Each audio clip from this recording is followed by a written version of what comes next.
الله أكبر الله أكبر لا إله إلا الله والله أكبر الله أكبر ولله الحمد الله أكبر الله أكبر لا إله إلا الله والله أكبر الله أكبر ولله الحمد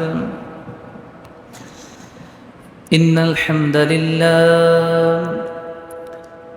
الحمد لله الأكرم الذي خلق الإنسان وكرم وعلمه من البيان ما لم يعلم فسبحان الذي لا يحصى امتنانه باللسان ولا بالقلم أشهد أن لا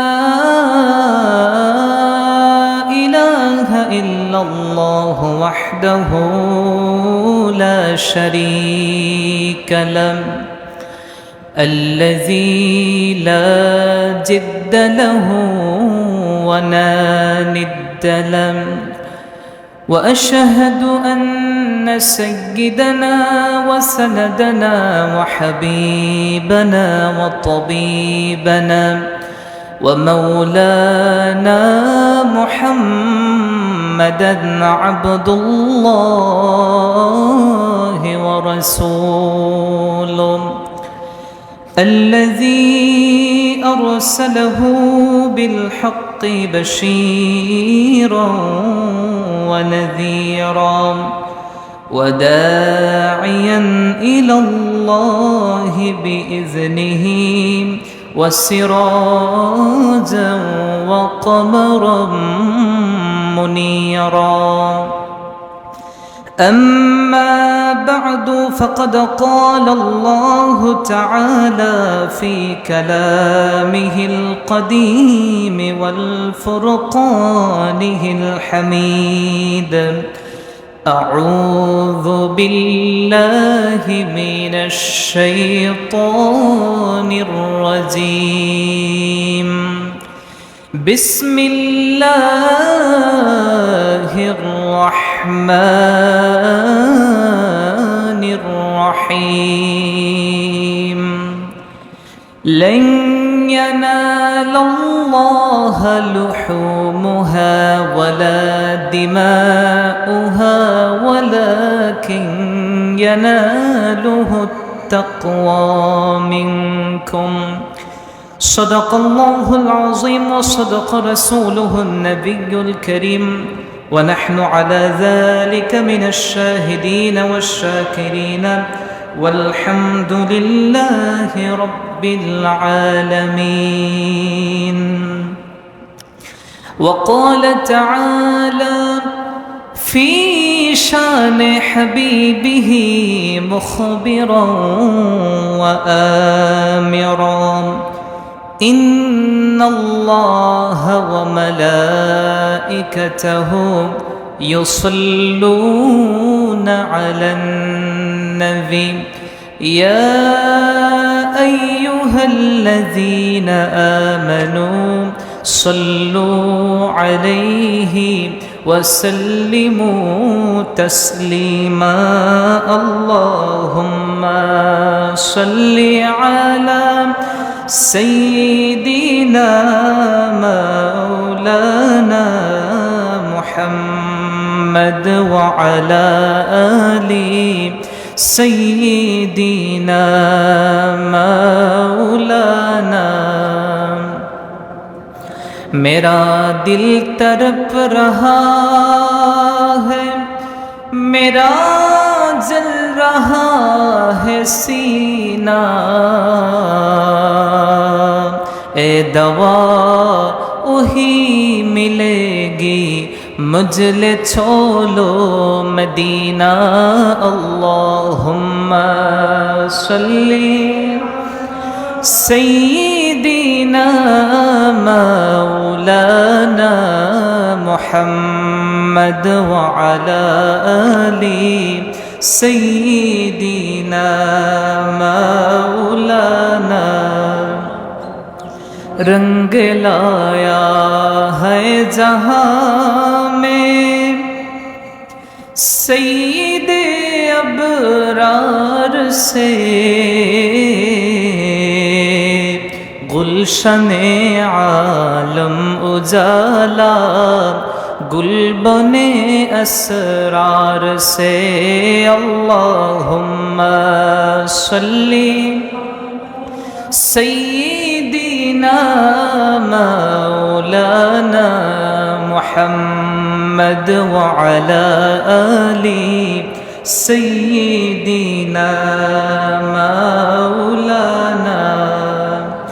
একটু মহব্বতে জিকির করে নেন লা ইলাহা ইল্লাল্লাহ লা ইলাহা লা ইলাহা ইল্লাল্লাহ লা ইলাহা লা ইলাহা ইল্লাল্লাহ লা ইলাহা লা ইলাহা ইল্লাল্লাহ মুহাম্মাদুর রাসূলুল্লাহ সাল্লাল্লাহু আলাইহি ওয়াসাল্লাম।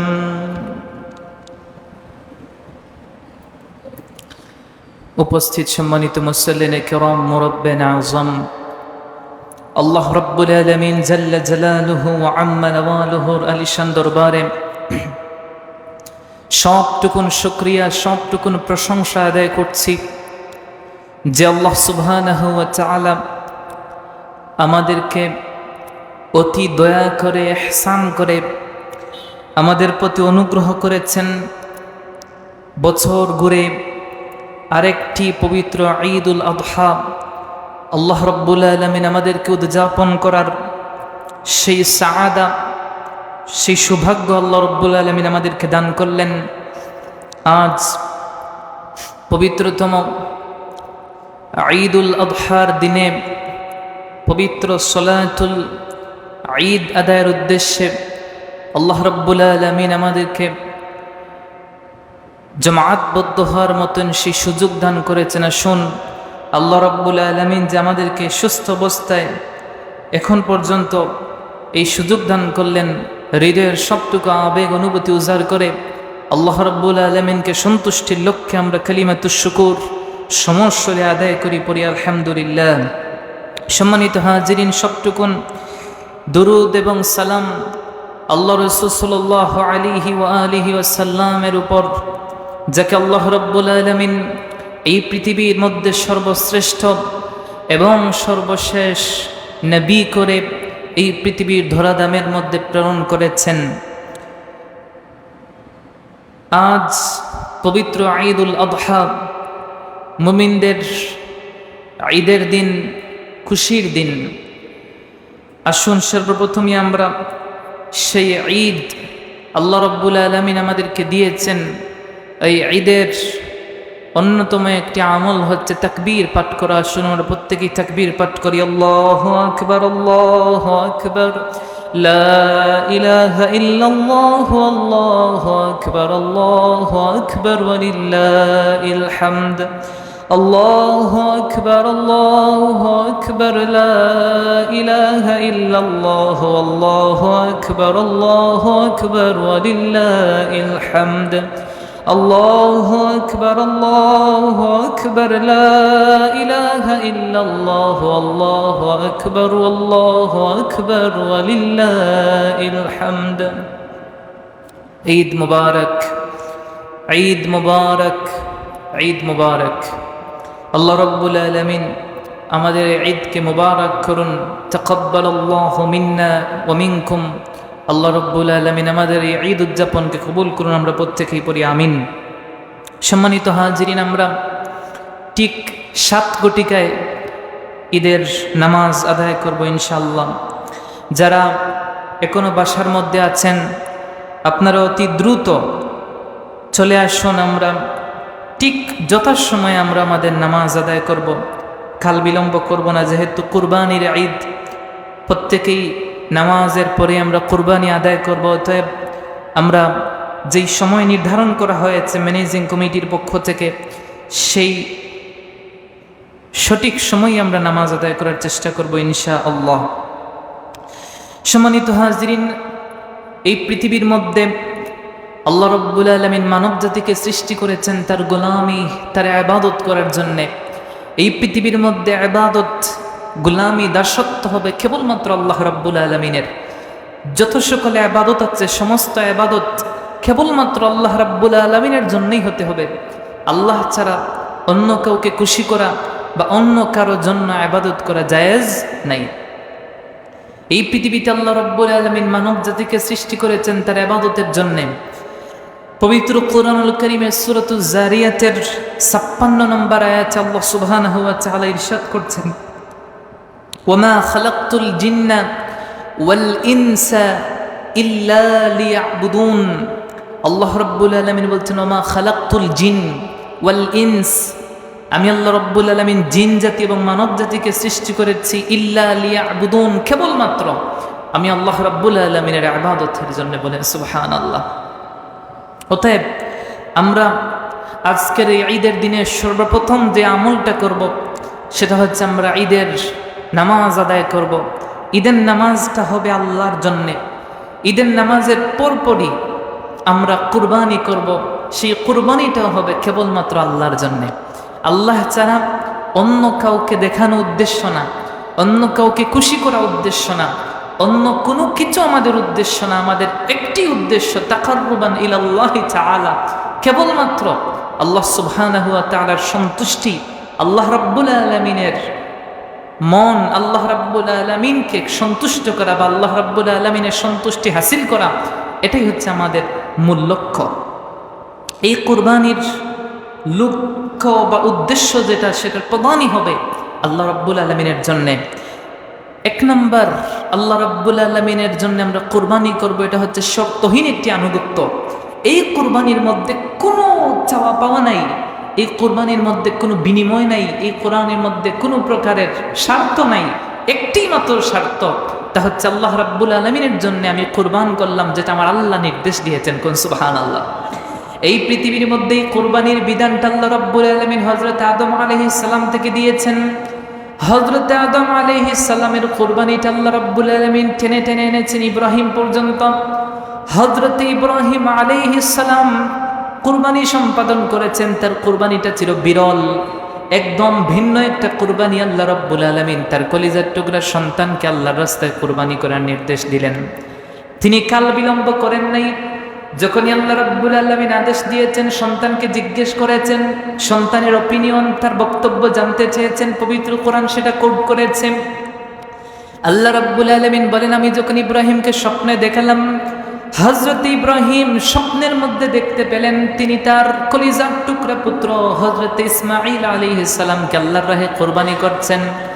হযরত ইসমাঈল আলাইহিস সালামকে কুরবানি করার বিষয়টা দেখে হযরত ইব্রাহিম তার সন্তানকে গিয়ে বললেন, ইয়া বুনাইয়া ইন্নী আরা ফিল মানামি আন্নী আযবাহুকা ফানজুর মাযা তারা। সন্তান ইসমাঈলকে জিজ্ঞেস করলেন, ইয়া বুনাইয়া, ও আমার কলিজার টুকরা সন্তান, ইন্নী আরা ফিল মানামে, আমি স্বপ্নের মধ্যে দেখেছি আমি আল্লাহ রাব্বুল আলামিনের জন্য তুমি কলিজার টুকরা সন্তানকে কুরবানি করছি। ফানজুর মাযা তারা, এ সম্পর্কে তোমার বক্তব্য কি হবে বাবা, বলো তো দেখি। সেই দিন হযরত ইসমাঈল আলাইহিস সালাম জবাব দিয়েছেন, قال يا أبت افعل ما تؤمر ستجدني إن شاء الله من الصابرين। হযরত ইসমাঈল জবাব দিয়েছেন, ইয়া আবাতি, ও আমার বাবা, ইফআল মা তুমার, আপনি সেই কাজটা করেন যে কাজের জন্য আপনাকে আদেশ দেওয়া হয়েছে। আল্লাহ রাব্বুল আলামিনের নবী হযরত ইসমাঈল চমৎকার জবাব দিয়েছিলেন, বলেছেন আপনি সেই কাজটা করেন যেই কাজ করার নির্দেশ আল্লাহ দিয়েছেন। আর আমি আল্লাহ রাব্বুল আলামিনের একজন বান্দা হয়ে আমি আমার জায়গায় স্পষ্ট করে দিচ্ছি, আমি বললাম আল্লাহ রাব্বুল আলামিন আমাকে কুরবানি হিসেবে আপনার কাছে বলেছেন আপনি যদি আমাকে কুরবানি দেন এতে আমার কোনো আপত্তি নাই, বরং আমি আল্লাহ রাব্বুল আলামিনের একজন আদনা গোলাম, আল্লাহর রাস্তায় কুরবান হতে পেরেছি, এটা আমার জীবনের সবচেয়ে বড় পাতে হবে, সবচেয়ে বড় উপকরণ হয়ে যাবে। সেই দিন হযরত ইসমাঈল আলাইহিস সালাম বলে দিয়েছেন, ইফআল মা তুমার সাতাজিদুনি ইনশাআল্লাহু মিনাস সাবিরিন। হযরত ইসমাঈল বলেছেন আল্লাহ রাব্বুল আলামিন যদি চাহেন আমি ইসমাঈলকে ধৈর্যশীলদের সঙ্গে আল্লাহ রাব্বুল আলামিন আমাকে খুঁজে পেয়ে যাবেন। বলেন সুবহানাল্লাহ। তিনি বলেছেন সেই দিন আমি ধৈর্য ধরব না, এমনটা বলেন নাই, বলেছেন আল্লাহ যদি চাহেন তো আল্লাহ আমাকে ধৈর্যশীলদের সাথে পাবেন। বলেন সুবহানাল্লাহ। এই যে আল্লাহ রাব্বুল আলামিনের বান্দা হযরত ইসমাঈল এবং ইব্রাহিম আলাইহিস সালাম একটা ত্যাগ স্বীকার করেছেন, সেটা ছিল শর্তহীন আনুগত্য, এর মধ্যে কোনো শর্ত ছিল না। আল্লাহর সাথে তারা কোনো প্রকারের অঙ্গীকারবদ্ধ হন নাই, প্রতিশ্রুতি কমিটমেন্টে যান নাই। আল্লাহ আদেশ দিয়েছেন, আল্লাহ রাব্বুল আলামিন আদেশ পালন, আল্লাহর আদেশ পালনে তারা কাল বিলম্ব করেন নাই। বলেন না সুবহানাল্লাহ। দ্বিতীয়ত সেই কুরবানির উদ্দেশ্য হচ্ছে তাকওয়া অর্জন করা। আমরা কুরবানি দেই পশু, কিন্তু মূলত পশু কুরবানি না, মূলত কুরবানি হবে আমাদের অন্তরের মধ্যে যে পশুত্ব লালন করা হয়। আমাদের অন্তরের মধ্যে হিংসা আছে না নাই? হিংসা বিদ্বেষ আছে আমাদের অন্তরের মধ্যে। অন্য মানুষের ভালো এটা আমরা সহ্য করতে পারি না, অন্য মানুষের কল্যাণ এটা আমরা যেমন মেনে নিতে পারি না। অন্য মানুষকে দিয়ে আমার অন্তরের মধ্যে কত কিছু বিরাজ করে। আল্লাহ রাব্বুল আলামিনের গোলামি ঠিকঠাক মতো করি না, শয়তান আমার কলবের মধ্যে জায়গা করে নেওয়ার কারণে এই কলবটা মরিচা ধরে গেছে। এর জন্য আমার উদ্দেশ্য হবে আল্লাহ রাব্বুল আলামিনের রাহে একটা পশু জবাই করার মাধ্যমে, মূলত পশু জবাই করা হবে না, বললাম আমার অন্তরের মধ্যে যে পশুত্ব আছে সেই পশুত্বকে আমি জবাই করব। বলেন সুবহানাল্লাহ। এর জন্য আপনি আমি যে গরুটা জবাই করি, বলেন তো, আপনি বলবেন যে আল্লাহর রাস্তায় কুরবানি দিয়েছি 1 লক্ষ 1.5 লক্ষ টাকা পশু কিনে, কিন্তু আপনি একটা জবাব দেন তো, বলেন তো, এই যে 1 লক্ষ টাকা দিয়ে গরু কিনলেন, 1 লক্ষ টাকার গরুটা খাইবে কে? আল্লাহ খাইবেন? ফেরেশতারা খান? নবী খাবেন? আপনি কিনেছেন 1 লক্ষ টাকা দিয়ে, পশুর গোশতটা আপনিই খাবেন। আল্লাহ আপনার কাছ থেকে গোশত ভাগাভাগি করে নিবেন না। তাহলে আল্লাহ রাব্বুল আলামিন কেন কুরবানির আদেশ দিলেন? আল্লাহর ফায়দাটা কি? আল্লাহর তো কোনো ফায়দা আমরা দেখি না, কারণ গোশতটা আমরা ভক্ষণ করি। এই যে ঈদের দিনে লক্ষাধিকের উপর গরু মানুষ জবাই করে, ওই মানুষগুলা ওই লক্ষাধিক গরু খাইয়া সহ্য করবে। আল্লাহু আকবার বলে। মানুষ কেমন জাতি দেখেন, এত গরুর গোশত খেয়ে নিবে, অস্তিত্ব থাকবে? 1 সপ্তাহের মধ্যে গণবাতাস থাকবে না, সব শেষ করে দিবে। কিন্তু আল্লাহ আদেশ দিয়েছেন কুরবানি, এতে আল্লাহর ফায়দা কি? আল্লাহ তো গরুর গোশত নেন না, রক্ত নেন না, চামড়াও আমরা বিক্রি করে দিই, ঠিক কিনা বলেন? আমরা তো কিচ্ছু রাখি না, রক্তটা মাটির মধ্যে পুঁতে দিয়ে ধুয়ে ফেলে দিই। তাহলে আল্লাহ কি নেন? কুরবানি আল্লাহ কেন দিয়েছেন?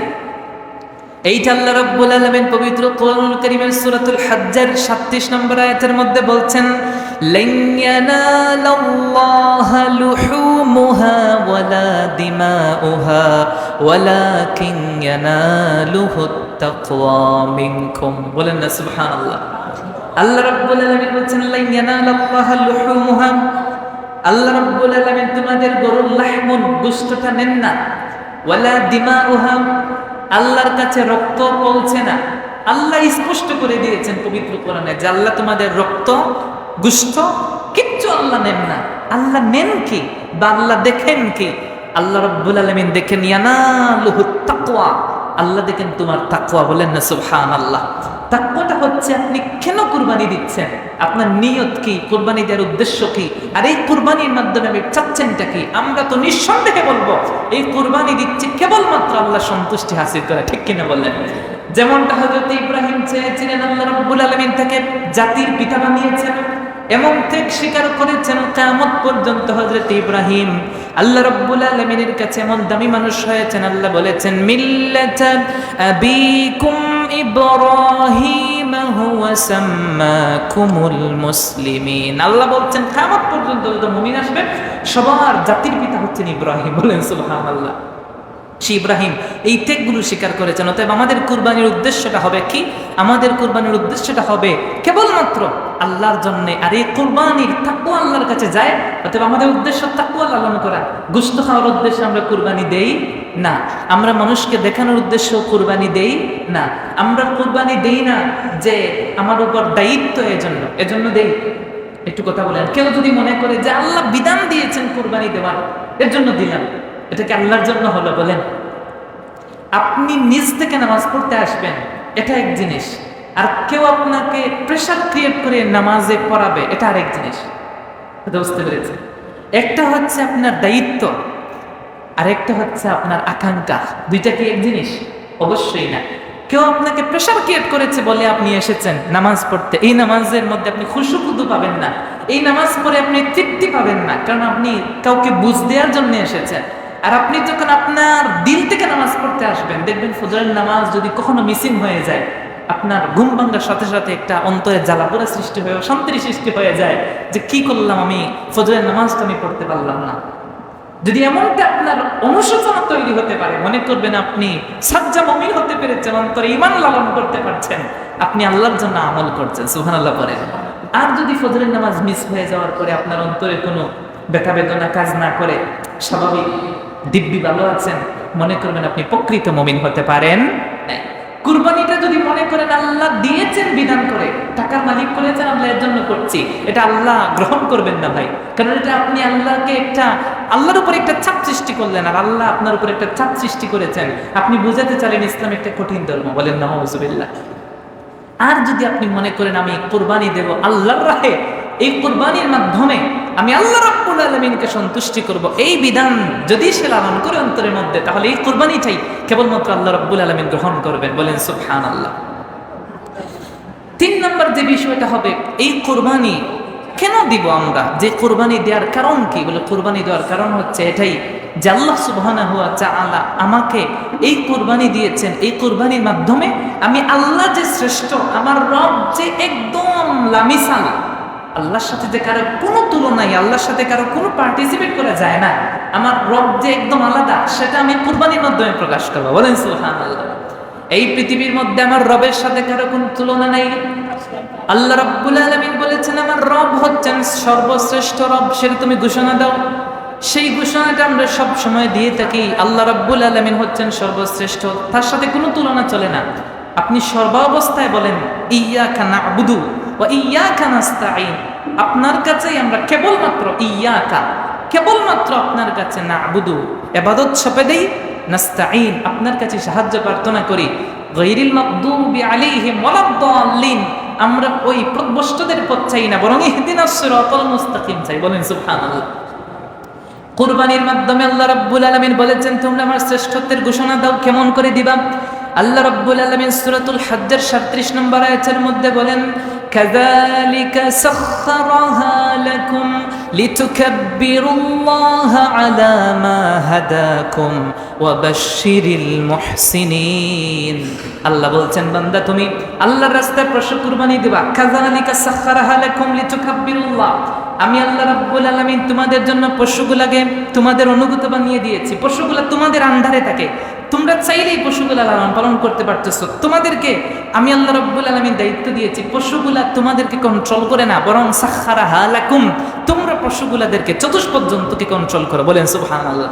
যার কারণে তোমরা পশুকে লালন পালন করে এই পশু তোমরা কুরবানি করো। মনে রাখবা তোমার সবচেয়ে প্রিয় পশুটা তুমি আল্লাহর রাস্তায় কুরবানি করবা, সুবহানাল্লাহ বলে। এর জন্য যদি কারো সম্ভব হয়, সেজন্য রাসূল বলেছেন পশুটা লালন পালন করে। যদি কারো সেই পরিবেশ না থাকে, অন্ততপক্ষে ঈদের কুরবানির 2-3 দিন আগে যেন পশুটা তার কাছে নিয়ে আসে, আনার পর সে যেন পশুটাকে লালন পালন করে, পশুর পাশে থাকে, তাকে যেন ভালো ভালো খাবার দেয়, পশুর সাথে যেন তার একটা বন্ডিং সৃষ্টি হয়ে যায়, একটা ভালোবাসার রিলেশন সৃষ্টি হয়, যাতে এটা তার প্রিয় হয়ে যায়। আর এই প্রিয় বস্তুটাই সেই ঈদের দিনে আল্লাহর রাস্তায় কুরবান করে দেবে, বলেন সুবহানাল্লাহ। এখন আল্লাহ বলছেন কি, আমি আল্লাহ রাব্বুল আলামিন সাখখারাহা লাকুম, তোমাদের জন্য এটাকে আমি বিশ্বস্ত বানিয়েছি, কন্ট্রোল করতে পারো। তোমাদের জন্য আমি গাড়িকে, তোমাদের জন্য আমি অনুগতশীল বানিয়ে দিয়েছি, তোমরা ঘোড়ার গাড়ি ইউজ করো, সুবহানাল্লাহ বলে।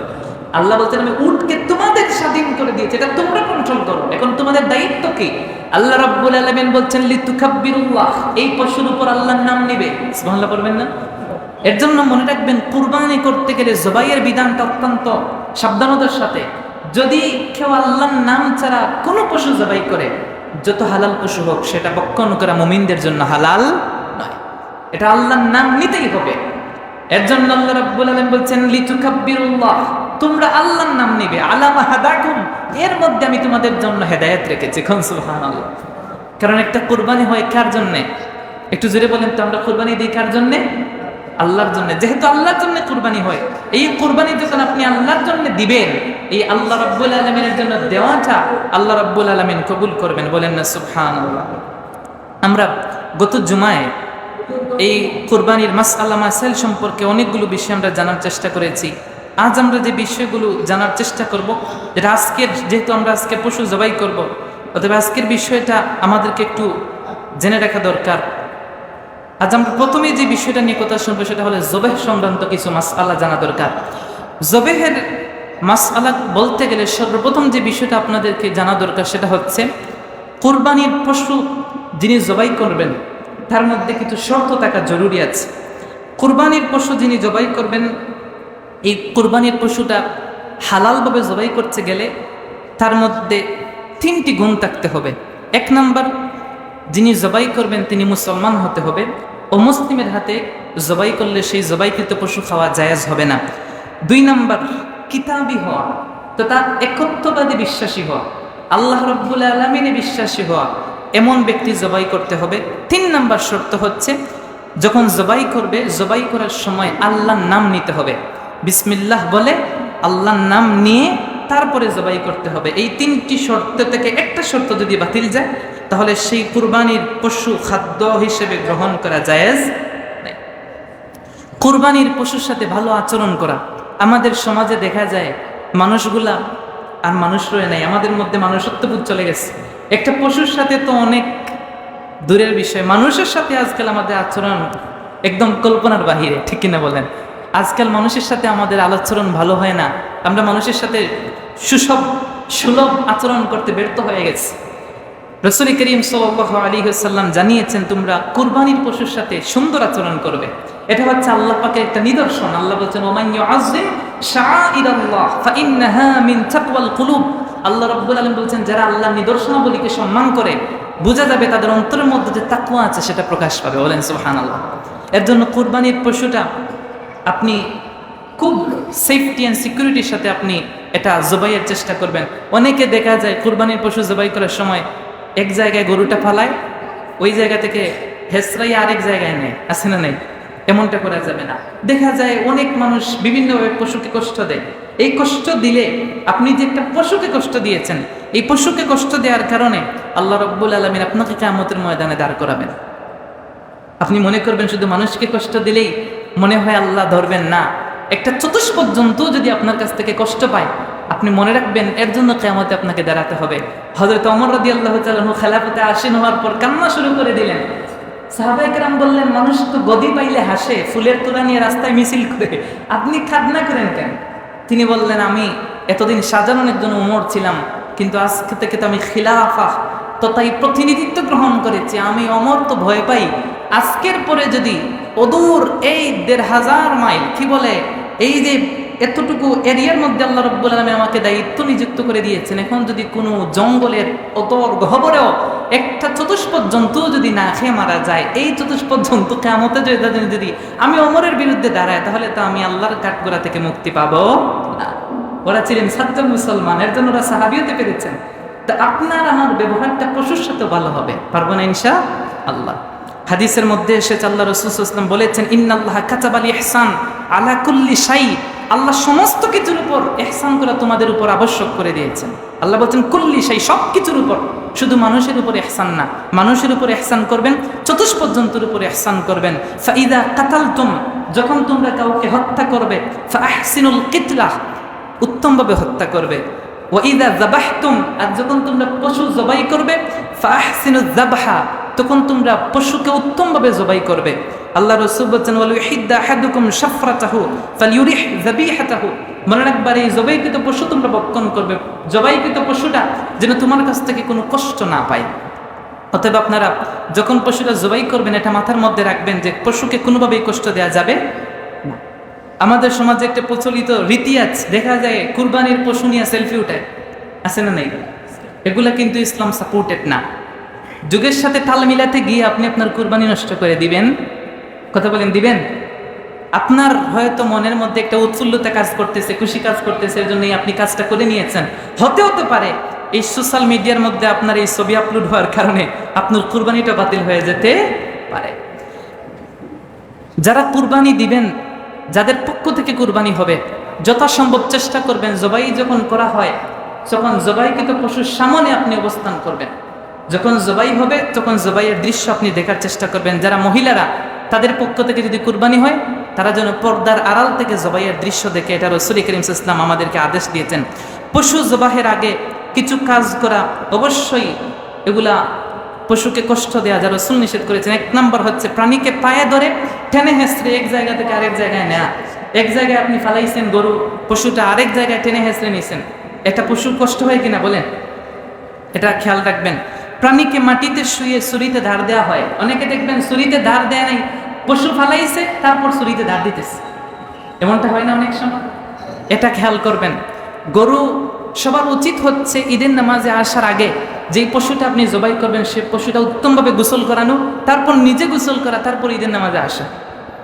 পশুটা যেহেতু আল্লাহর রাস্তা দিচ্ছেন, সেটাকে আগে উত্তমভাবে গোসল করানো আমাদের উচিত। 3 নাম্বার, এক পশুকে আরেক পশুর সামনে জবাই না করা। যথাসম্ভব চেষ্টা করবেন এই জিনিসটা, কারণ পশু কিন্তু বুঝে কিনা, পশুকে কষ্ট দিতে রাসূল নিষেধ করেছেন। রাসূল বলছেন একটা পশুর সাথে আরেকটা পশু আনবা তুমি, দেখবা সে জবাইয়ের দৃশ্য দেখে সেও কষ্ট পাবে। যে হাদিসটা একটু আগে কোট করলাম, সেই হাদিস রাসূল করিম সাল্লাল্লাহু আলাইহি ওয়াসাল্লাম আবার বলেছেন, জবাইয়ের সময় কুরবানি দাতা উপস্থিত থাকে, এটা আগেই বলেছি। পশু জবাই করার নিয়ত করা, মনে রাখবেন সমস্ত আমলগুলো ডিপেন্ড করে আপনার নিয়তের উপর। আপনি কোন নিয়তে কুরবানি করছেন? লোক দেখানোর জন্যে? আমার বড় ভাই একটা দিচ্ছে, আমি যদি কুরবানি না দিই তাহলে কি হয়, লোকে কি বলবে, এমন মন মানসিকতা? নাকি কেবলমাত্র আল্লাহ রাব্বুল আলামিনকে সন্তুষ্ট, নাকি গোশত খাওয়ার উদ্দেশ্য? এই জিনিসটা আপনাকে নিয়ত করে নিতে হবে। কোন নিয়তে আপনি কুরবানি দিচ্ছেন সেটা আপনি পরিষ্কার করে নেবেন। এখন কথা হচ্ছে নিয়ত জিনিসটা হচ্ছে করা। বলেন নিয়ত জিনিসটা কি? করা। নিয়ত জিনিসটা বলা না, মুখে বলা জরুরি না, অন্তরে নিয়তটাই হচ্ছে কি আসল। তবে মুখে বলাটা হচ্ছে কি উত্তম। আপনি মুস্তাহাব একটা আমল করলেন। পশু যখন আপনি জবাই করবেন, পশুটাকে শক্ত করে বেঁধে নেবেন। অনেক সময় দেখা যায় অর্ধেক জবাই করার পরে গরুর হাত পা একেবারে পা ছেড়ে দিস, 3বার 4বারে জবাই করতে হয়, এমনটা হয় কিনা? পশু কিন্তু প্রচন্ড কষ্ট হয়, এটা খেয়াল রাখবেন। ভালো করে পশুকে বাঁধবেন, তারপরে জবাই শুরু করবেন। কুরবানির দাতা যদি ভিন্ন স্থানে থাকে, মনে করেন আপনি আজকে কুরবানির দিন 10 জিলহজ, 3 দিন কুরবানি দেওয়া যায়। এখন যিনি কুরবানি দিবেন তিনি কোনো একটা ঘটনাক্রমে আজকে পশুর সামনে নাই, তাহলে কুরবানি দেওয়া যাবে কিনা? হ্যাঁ, উনি যদি উপস্থিত সামনে না থাকেন তাহলে কুরবানি দেওয়া যাবে, এতে কোনো সমস্যা নাই। যেই ছুরি দিয়ে জবাই করা হবে সেই ছুরিটা ভালো করে ধারালো করে নেয়া। বুতা ছুরি দিয়ে জবাই করা রাসূল করিম সাল্লাল্লাহু আলাইহি ওয়াসাল্লাম নিষেধ করেছেন। ভালো ছুরি যেন হয়, যাতে পশুর কষ্ট না হয়। কেবলামুখী করে পশুটা শোয়াবেন।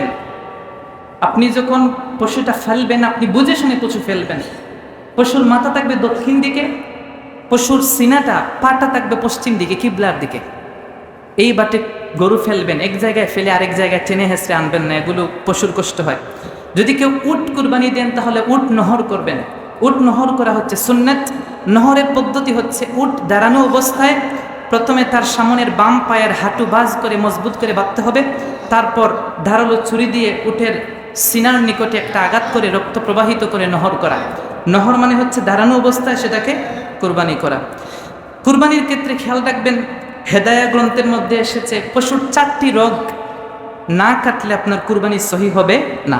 এর জন্য কুরবানি করার বিধানটা হচ্ছে, আপনাকে পশু যখন জবাই করবেন তখন এই 4টি রোগ কাটতে হবে। কেউ যদি ঘাড়ের উপর দিয়ে পশু জবাই করে, সেই পশু গোশত খাওয়া জায়েজ হবে না। 4টি রোগ কি?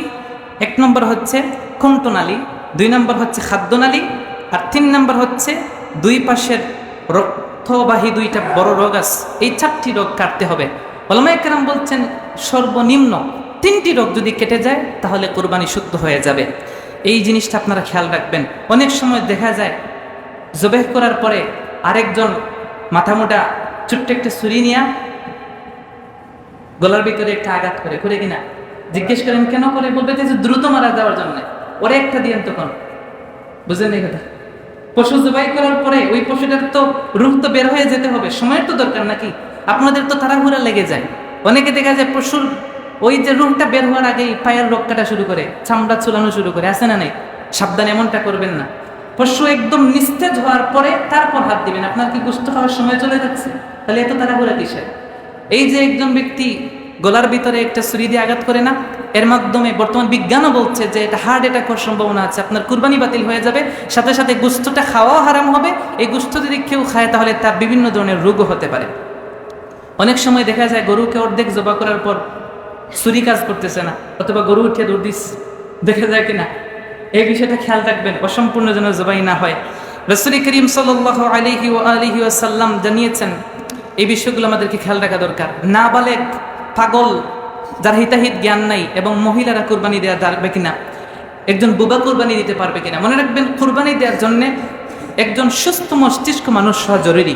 2 নাম্বার, একজন কুরবানি যিনি দিবেন তিনি নিয়মকানুন জানা আবশ্যক। কুরবানির নিয়মটা, জবেহের নিয়মটা জানা আবশ্যক। যদি তিনি নিয়মকানুন জানেন এবং তিনি বিসমিল্লাহি আল্লাহু আকবারের সাথে কুরবানি করতে পারেন, তাহলে একজন পাগল তিনি যদি সেটা করতে পারেন তাহলে তার দ্বারাও কুরবানি করা যাবে, নাবালকের দ্বারাও কুরবানি করা যাবে। নেশাগ্রস্ত বুবা সে যদি এই নিয়মগুলো পালন করে হিতাহিত জ্ঞান ঠিক রেখে কুরবানি করতে পারে তাহলে তার দ্বারা কুরবানি জায়েজ, অন্যথায় জায়েজ হবে না। কুরবানির পশু যখন জবাই করবেন তখন দোয়া পড়ে নেবেন। দোয়া পড়া হচ্ছে মুস্তাহাব। যে কোনো পশু জবাই করার সময় বিসমিল্লাহি আল্লাহু আকবার বললেই হয়ে যায়। কিন্তু কুরবানির ক্ষেত্রে সুনান আবু দাউদের 2795 নম্বর হাদিসে এসেছে, জাবির বিন আব্দুল্লাহ বলতেন আল্লাহ রাসূল সাল্লাল্লাহু আলাইহি ওয়াসাল্লাম যখন জবাই করতেন তখন একটি দোয়া পড়তেন, সেটা হলো ইন্নী ওয়াজ্জাহতু ওয়াজহিয়া লিল্লাযী ফাতারাস সামাওয়াতি ওয়াল আরদা হানিফান ওয়া মা আনা মিনাল মুশরিকিন কুল ইন্না সলাতি ওয়া নুসুকি ওয়া মাহইয়ায়া ওয়া মামাতি লিল্লাহি রাব্বিল আলামিন লা শারীকা লাহু ওয়া বিযালিকা উমিরতু ওয়া আনা আউয়ালুল মুসলিমিন আল্লাহুম্মা তাকাব্বাল মিন। বলার পরে যার যার পক্ষ থেকে কুরবানি তাদের নাম বলবেন, তারপর বিসমিল্লাহি আল্লাহু আকবার বলে কুরবানি করে নেবেন। এরপর আরেকটা দোয়া পাওয়া যায় তুহফাতুল আহওয়াজের 3য় খণ্ডের 182 পৃষ্ঠা, যে যখন কুরবানি সম্পাদন করবেন জবাহ করার পরে একটা দোয়া পড়ে নেবেন, ছোট্ট একটা দোয়া, আল্লাহুম্মা তাকাব্বাল মিন বলার পরে যদি আপনি নিজের কুরবানি করেন তাহলে মিন নি বলবেন, আর যদি অন্যের কুরবানি করেন তাহলে মিন বলার পরে যার পক্ষ থেকে কুরবানি তার নাম নেবেন, তারপর বলবেন কামা তাকাব্বালতা হাবিবিকা মুহাম্মদ ওয়া খলিলিকা ইব্রাহিম আলাইহিস সালাম। এই দোয়াটা পরে কুরবানি সম্পাদন করবেন। যারা কুরবানি দিবেন সহযোগিতা করবেন, পশু ধরবেন, যিনি জবাই করবেন সবাইকে বিসমিল্লাহি আল্লাহু আকবার বলতে হবে, এটা মনে রাখবেন। যিনি জবাই করবেন তিনি তো বলবেন। এমন সময় দেখা যায় অর্ধেক জবাই হয়েছে, কোনো সময় তো জবাই পরিপূর্ণ না হতে পারে। দ্বিতীয়ত যদি কেউ আবার গিয়ে ছুরি দিয়ে আবার জবাই করতে যায়, ওনাকেও বিসমিল্লাহি আল্লাহু আকবার বলে জবাই করতে হবে। যদি ভুলবশত বিসমিল্লাহ না বলেন সেই কুরবানি বাতিল হয়ে যাবে। গোশত বন্টনের ক্ষেত্রে আমাদের কিছু জিনিস মাথায় রাখা দরকার, যে আমরা গোশত যারা বন্টন করব, এই গোশতটা হচ্ছে কেবলমাত্র আপনি আল্লাহ সন্তুষ্টির জন্য যেহেতু দিয়েছেন, আপনি চেষ্টা করবেন যে এই গোশতটা অন্ততপক্ষে 3 ভাগ করা, এটা মুস্তাহাব। 1 ভাগ করে আপনি নিজের পরিবারের জন্য রাখবেন।